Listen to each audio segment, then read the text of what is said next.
অনেক সময় আগেকার কথা। এক যুবক এক গুরুর কাছে যায় এবং ওনাকে গিয়ে বলেন, হে গুরুদেব, আমি এখন খুবই অসুস্থ হয়ে পড়ছি। আমার শরীর ঠিকভাবে কাজ করে না, শরীরের মধ্যে কোনো এনার্জি নেই। আমি সব সময় নিজেকে ক্লান্ত অনুভব করি, আমার কোনো কাজেই মন লাগে না। হে গুরুদেব, আমি এখন এমন কি করব যাতে আমার শরীরের এই অসুস্থতা দূর হয়ে যায় আর আমাকে কোনো ঔষধ নেওয়ারও দরকার না পড়ে, আর কোনো ডাক্তারের কাছে যাবারও দরকার না পড়ে। কারণ আমার কাছে এত অর্থ নেই যাতে আমি ডাক্তারের কাছে গিয়ে ভালোভাবে চিকিৎসা করাতে পারি। আমি এতদিন ধরে ডাক্তারের কাছে ঔষধ নিয়ে নিয়ে বিরক্ত হয়ে পড়েছি, কিন্তু তবুও আমার স্বাস্থ্যের কোনো পরিবর্তন হয়নি। এই জন্য আপনি আমাকে এমন কিছু উপায় বলুন যাতে আমি ঠিকও হয়ে যাই আর আমাকে কোনো ডাক্তারের কাছেও যেতে না হয়, আর অনেক দামি দামি ঔষধও নিতে না হয়। ওই যুবকের সমস্ত কথা শোনার পর গুরু একটু হাসেন। এরপর তাকে বলেন, হে পুত্র, আমাদের শরীরের মধ্যেই এমন এক ডাক্তার উপস্থিত আছে যে সম্পূর্ণ রাত্রি আমাদের শরীরকে ঠিক করে চলে, আমাদের শরীরকে রিচার্জ করে, আমাদের মস্তিষ্ককে সতেজ করে, তোমাকে যুবক ও রোগমুক্ত রাখতে সাহায্য করে। আর সে এমন এক ডাক্তার যার ঔষধ সম্পূর্ণ বিনামূল্যে পাওয়া যায়, আর তাতে আমাদের শরীরের কোনো ক্ষতিও হয় না। গুরুর কথা শুনে যুবক অবাক হয়ে যায় এবং গুরুকে জিজ্ঞাসা করে, কিভাবে গুরুদেব, আপনি আমাকে একটু খুলে বলুন। এরপর গুরু বলেন, হে পুত্র, আমার কথাগুলিকে খুবই ধ্যান দিয়ে শোনো। আজ যে পদ্ধতি আমি তোমাকে বলবো, যদি তুমি এই পদ্ধতিকে অনুসরণ করো তাহলে সারা জীবন তুমি কখনোই রোগগ্রস্ত হবে না। যুবক গুরুর কথাগুলিকে খুবই ধ্যান দিয়ে শুনতে থাকে। এরপর গুরু বলেন, হে পুত্র, আমি যে ডাক্তারের কথা বলছি ওই ডাক্তার হলো তোমার নিদ্রা বা ঘুম। নিদ্রার মধ্যে ওই গুণ থাকে যেটা আমাদের অসুস্থতাকে ঠিক করে, আর যদি সেটা ঠিকভাবে কাজ না করে তাহলে তোমার শরীর অসুস্থ হয়ে পড়ে। কিন্তু যদি তুমি আমার বলা কথাগুলিকে অনুসরণ করো তাহলে তোমার শরীর নিদ্রার মধ্যেই অসুস্থতাকে ঠিক করে দেবে। এখন তুমি নিদ্রার ব্যাপারে ভালোভাবে বোঝো যে গভীর নিদ্রার সময় আসলে আমাদের শরীরের মধ্যে কি হয় আর প্রাকৃতিক নিরাময় ক্ষমতা কতটা থাকে। আপনি এটা তো শুনে থাকবেন, যার ভালোভাবে ঘুম হয় না তার উৎপাদন ক্ষমতা এতটা হয় না যতটা হওয়া দরকার, যার জন্য অনেক ধরনের রোগ ব্যাধি হয়ে পড়ে, যেমন heart attack, high blood pressure, cholesterol, sugar ইত্যাদি। এরপর ওই গুরু যুবককে প্রথম পদ্ধতি বলতে গিয়ে বলেন, নিদ্রার সময় আমাদের শরীর কিভাবে ডাক্তার হয়ে ওঠে আর আমাদের রোগ ব্যাধিকে কিভাবে ঠিক করে। ধ্যান দিয়ে শোনো। নিদ্রার সময় আমাদের শরীর ও আমাদের মস্তিষ্ক রিল্যাক্স থাকে। যখন তুমি গভীর নিদ্রার মধ্যে যাও তখন তোমার মস্তিষ্কের নিউরনের অ্যাক্টিভিটি কম হয়ে যায়, আর যখন নিউরনের অ্যাক্টিভিটি কম হয়ে যায় তখন মস্তিষ্কের এনার্জিও কম হয়ে যায়, যার ফলে তোমার মস্তিষ্কের এই সময় একটি সুযোগ থাকে তাকে নিজেকে রিচার্জ করার। আর যতটুকু বিষাক্ত পদার্থ তোমার শরীরে তৈরি হয়েছে, তোমার মস্তিষ্কে তৈরি হয়েছে, সেটাকে সে নষ্ট করতে পারে বা পরিষ্কার করতে পারে। ঠিক এটাই আমাদের মাংসপেশির সঙ্গেও হয়ে থাকে। বেশিরভাগ মানুষ যখন ঘুমিয়ে পড়ে তখন তার চেহারার মধ্যে এবং মাংসপেশির মধ্যে একটি টেনশন ফুটে ওঠে, আর এই টেনশনের জন্য তোমার শরীর এনার্জিকে খরচ করতে থাকে। কিন্তু যখন তুমি গভীর নিদ্রার মধ্যে চলে যাও তখন তোমার মাংসপেশি রিল্যাক্স হয়ে পড়ে আর তোমার মস্তিষ্ক রিল্যাক্স হয়ে যায়, যাতে করে তার পরিষ্কার রিলোডিং বা রিচার্জ প্রক্রিয়া অ্যাক্টিভেট হয়ে যায়। আর যখনই তুমি গভীর নিদ্রার মধ্যে যাও তখনই মাংসপেশির মধ্যে বেশি বেশি করে রক্ত সঞ্চালন হতে শুরু করে, আর এই রক্ত সঞ্চালন তোমার সমস্ত মাংসপেশিকে রিচার্জ করতে শুরু করে আর তোমার মাংসপেশিকে পাওয়ারফুল করে তোলে, আর তোমার ভেঙে পড়া মাংসপেশি ও কোশিকাকে রিপ্লেস করতে সাহায্য করে। এরপর গুরু ওই যুবককে দ্বিতীয় পদ্ধতি বলতে গিয়ে বলেন যে গভীর নিদ্রায় আমাদের শরীরে গ্রোথ হরমোন নিঃসৃত হয়। এর জন্য আমাদের শরীরের মধ্যে যা কিছুই ক্ষতিগ্রস্ত হয়ে থাকে তার রিপেয়ার হয়। আর দ্বিতীয় কথা হলো, তোমার শরীর বেড়ে ওঠার জন্য তৈরি হয়েছে, গ্রো করার জন্য তৈরি হয়েছে। যে সমস্ত মানুষের মধ্যে এই গ্রোথ বন্ধ হয়ে যায় তারা খুব তাড়াতাড়ি বৃদ্ধ হতে শুরু করে, তাদের ত্বক রুক্ষ হয়ে ওঠে, যার কারণে তুমি গভীর নিদ্রার মধ্যে যেতে পারো না, আর এই কারণে গ্রোথ হরমোন ঠিকভাবে নিঃসৃত হয় না। কিন্তু যদি তুমি তোমার নিদ্রাকে গভীর করে নাও তাহলে এই হরমোন ভালোভাবে নিঃসৃত হতে থাকবে আর তোমার শরীরের সমস্ত ক্ষত ভালোভাবে মেরামত হয়ে যাবে। এরপর ওই গুরু যুবককে তৃতীয় পদ্ধতি বলতে গিয়ে বলেন যে আমাদের শরীর গভীর নিদ্রায় টেনশন থেকে মুক্ত থাকে। আমাদের জীবনে প্রতিদিন নানা ধরনের গতিবিধির কারণে চিন্তা এবং কোলেস্টেরলের লেভেল বেড়ে যায়, যে কারণে শরীর একটা ফালতু এমার্জেন্সি অবস্থায় থাকে, যাতে 95% এনার্জি শেষ হয়ে যায়, যে কারণে তুমি ক্রমাগত অসুস্থ হয়ে পড়তে শুরু করো আর তোমার রোগ ব্যাধি বেড়ে যায়। আমাদের শরীরের মধ্যে 95% রোগ ব্যাধি শুধুমাত্র মানসিক দুশ্চিন্তার জন্য আসে। কিন্তু যে ব্যক্তির গভীর নিদ্রা হয় তার কোলেস্টেরল লেভেল কম হতে শুরু করে, আর যখন কোলেস্টেরল লেভেল কম হতে শুরু করে তখন তোমার মস্তিষ্কের মধ্যে একটি বার্তা পৌঁছায় যে চিন্তা করার দরকার নেই, তুমি রিল্যাক্স থাকো আর এই জীবন আনন্দে কাটাও। এই জন্য আমাদের গভীর ও ভালো নিদ্রা খুবই দরকার। এরপর গুরু ওই যুবককে চতুর্থ পদ্ধতি বলতে গিয়ে বলেন যে গভীর নিদ্রার ফলে তোমার শরীরের মধ্যে রোগ প্রতিরোধ ক্ষমতা বেড়ে ওঠে। রোগ প্রতিরোধ ক্ষমতাকে দুটি জিনিসই নিয়ন্ত্রণ করে, প্রথম হলো চিন্তা আর দ্বিতীয় হলো তোমার ভালো নিদ্রা।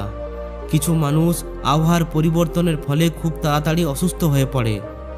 এর কারণ হলো তার রোগ প্রতিরোধ ক্ষমতা খুবই দুর্বল। কিন্তু যখন গভীর নিদ্রা আসে তখন রোগ প্রতিরোধ ক্ষমতার যে সিপাহী থাকে তারা সবাই সক্রিয় হয়ে ওঠে, যাতে করে প্রতিরক্ষা প্রণালী নিজের কাজ ভালোভাবে করতে পারে, যার ফলে তোমার মধ্যে রোগ প্রতিরোধ ক্ষমতা মজবুত হয়ে ওঠে। শরীর ভাবতে শুরু করে, শরীর মজবুত হতে শুরু করে, শরীরের মধ্যে এনার্জি আসে আর তুমি খুশি থাকো। আর যার নিদ্রা গভীর হয় না তার রোগ প্রতিরোধ ক্ষমতা ঠিকভাবে কাজ করে না। এটা ঠিক তেমনই যেমন তোমার কাছে সেনা তো আছে আর তুমি তাদের লড়াই করার জন্য পাঠিয়ে দিয়েছো, কিন্তু তারা এটা জানে না যে তাদের শত্রুকে। আর এই কারণেই তোমার শরীরের মধ্যে নানান ধরনের রোগ ব্যাধির জন্ম নিয়ে নেয়। কিন্তু শুধুমাত্র গভীর নিদ্রার মাধ্যমে এই সমস্ত রোগ ব্যাধিকে বাধা দিতে পারো। আমি এটা বলছি না যে সমস্ত রোগ ব্যাধির 100% কারণ এটাই, কিন্তু এই গভীর নিদ্রা তোমাকে অনেকটা এই সমস্ত রোগ ব্যাধি থেকে মুক্ত করতে পারে। এরপর গুরুদেব পঞ্চম পদ্ধতি বলতে গিয়ে বলেন যে গভীর নিদ্রার ফলে আমাদের মধ্যে হ্যাপিনেস কেমিক্যাল নিঃসৃত হতে থাকে। যখনই তুমি তোমার চোখ বন্ধ করো আর অন্ধকার নেমে আসে তখন আমাদের মস্তিষ্কের মধ্যে একটা বার্তা পৌঁছায় যে অন্ধকার হয়ে গেছে। তখন তোমার পেনিয়াল গ্রন্থি কেমিক্যাল নিঃসৃত করে যেটাকে মেলাটোনিন বলে। মেলাটোনিনের জন্য শরীরে হিলিং হয় আর শরীর রিচার্জ হয়, আর তোমার নিদ্রা খুব ভালো এবং গভীর হয়ে যায়। আর এই মেলাটোনিনের জন্য শরীরে হ্যাপিনেস কেমিক্যালও তৈরি হয়। কথার অর্থ হলো যখন তুমি তোমার স্লিপ সাইকেলকে ব্যালেন্স রাখো তখন তোমার শরীর নিজে নিজেই যে কোনো ধরনের অসুস্থতাকে ঠিক করতে শুরু করে দেয়। এরপর ওই যুবক গুরুকে বলেন, হে গুরুদেব, আমি এটা তো বুঝে গেছি যে গভীর নিদ্রার মাধ্যমে আমাদের শরীর কিভাবে আমাদের নানান রোগ ব্যাধিকে ঠিক করে, কিন্তু এখন আপনি আমাকে এটা বলুন যে আমরা গভীর নিদ্রা কিভাবে নিতে পারি, আর গভীর নিদ্রা নেওয়ার জন্য আমাদের কোন পদ্ধতি অবলম্বন করতে হবে। যুবকের কথা শুনে গুরু বলেন, গভীর নিদ্রায় যাওয়ার জন্য আমাদের এই সমস্ত পদ্ধতি অবলম্বন করতে হবে। এখন আমি যেটা বলতে চলেছি সেটা খুবই ধ্যান দিয়ে শোনো। বেশিরভাগ মানুষ গভীর নিদ্রার মধ্যে যেতেই পারে না, যে কারণে সে তার শরীর এই সমস্ত রোগ ব্যাধি থেকে ঠিক করতেই পারে না।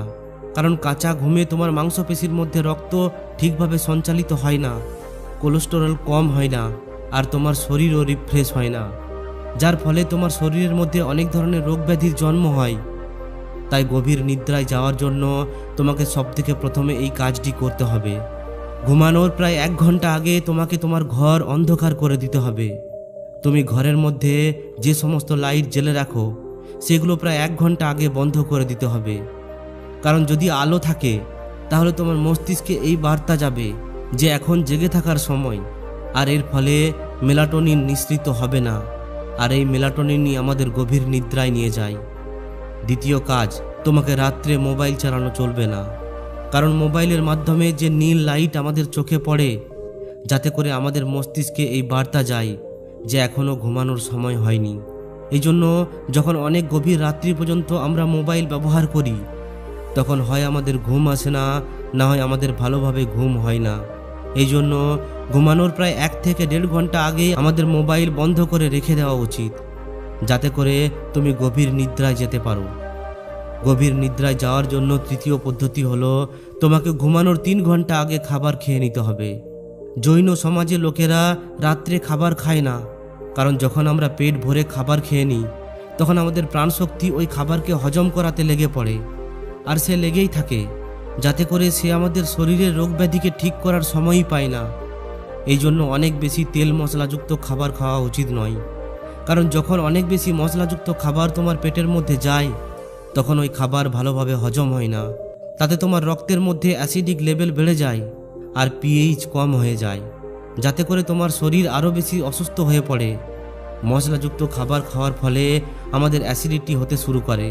এই জন্য ঘুমানোর 3 থেকে 4 ঘন্টা আগে আমাদের খাবার খেয়ে নেওয়া উচিত, আর আমাদের কম মশলাযুক্ত খাবার খাওয়া উচিত।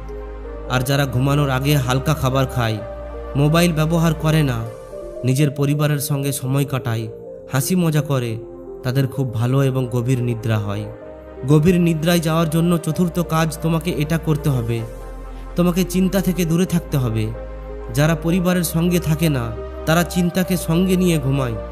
সে একাই পড়ে পড়ে এটা ভাবতে থাকে যে আজ কি হলো, কাল কি হবে। শুধুমাত্র এইভাবেই চিন্তাকে নিজের মাথায় ঢুকিয়ে রাখে।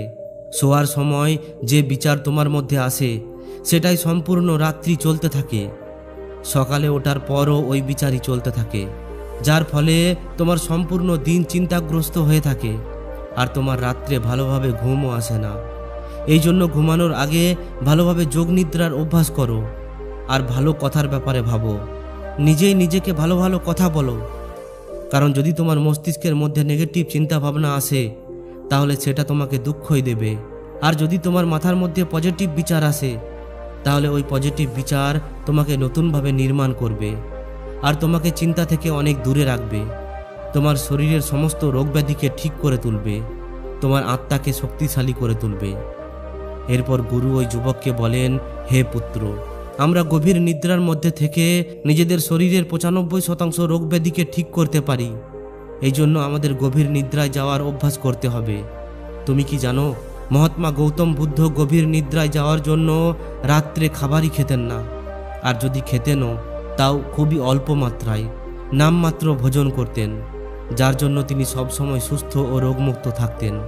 যখন আমরা ক্ষুধার্ত থাকি, খালি পেটে থাকি কিংবা খুবই অল্প মাত্রায় খাবার খাই, তখন আমাদের শরীরের সম্পূর্ণ এনার্জি আমাদের শরীরের রোগ ব্যাধিকে ঠিক করতে লাগিয়ে দেয়, যাতে করে আমরা সুস্থ থাকি। এখন ওই যুবক গুরুর সমস্ত কথা বুঝে যায়। এরপর ওই যুবক গুরুকে বলে, হে গুরুদেব, আপনাকে অনেক অনেক ধন্যবাদ। আজ আপনি আমাকে সুস্থ থাকার এমন একটা গুরুত্বপূর্ণ রহস্য বললেন যেটা সম্পর্কে আমি এতদিন পর্যন্ত জানতাম না। এখন আমি আপনার বলা সমস্ত পদ্ধতিকে পালন করব। যুবকের এই কথা শুনে গুরু একটু হাসেন এবং আবার মৌন হয়ে পড়েন। বন্ধুরা, ভিডিওটি যদি আপনাদের জন্য উপযোগী হয়ে থাকে তাহলে অবশ্যই একটি লাইক এবং শেয়ার করে দিন। আর যদি এই ধরনের শিক্ষামূলক ভিডিও আরও পেতে চান তাহলে আমাদের এই চ্যানেলটিকে অবশ্যই সাবস্ক্রাইব করে নিন। ধন্যবাদ।